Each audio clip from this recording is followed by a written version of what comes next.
Hi everyone, আজ হলো 2 October, নয়নের বার্থডে প্লাস আজকে মহালয়াও পড়েছে। আমি এখন মেট্রো করে যাচ্ছি দমদম স্টেশন আমার কাস্টমাইজ কেক আনতে।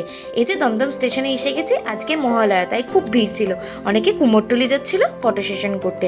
আর আমি এখানে ওয়েট করছিলাম আমার ডেলিভারি বয়ের জন্য, কখন আমার কেকটা দেবে। এই যে এখন নয়নদের বাড়ি চলে এসেছি, কাকিমা লাঞ্চে প্রিপারেশন করে ফেলেছে, 5 রকম ভাজা, মাছের মাথা দিয়ে ডাল, চিকেন, মাটন, চাটনি, পায়েস, অনেক কিছুই করেছে। আর এখানে দুই ভাই খেতে বসে গেছে। নয়নের দাদার বার্থডে ছিল 23 সেপ্টেম্বর, তখন দাদা ছিল না, ঘুরতে গেছিলো, তাই কাকিমা কিছু করে দিতে পারিনি, তাই নয়নের বার্থডে দিন দুই ভাইকে করে দিয়েছে। আর এখানে আমরা সবাই খেতে বসে গেছি। আর পূর্বাদি বলছে ভিডিও করবি না, কারণ আমাকে ভিডিওতে মোটা লাগে। আর এখানে এই যে আর্চারি থিম কেকটা, এর ব্যাপারে জানতে গেলে ফুল ডিটেলস আমার বড় ব্লগে আছে, তোমরা কিন্তু দেখে নিও। আর আমি নয়নকে বেলাভিটা সেন্ট আর কেক গিফট করেছিলাম।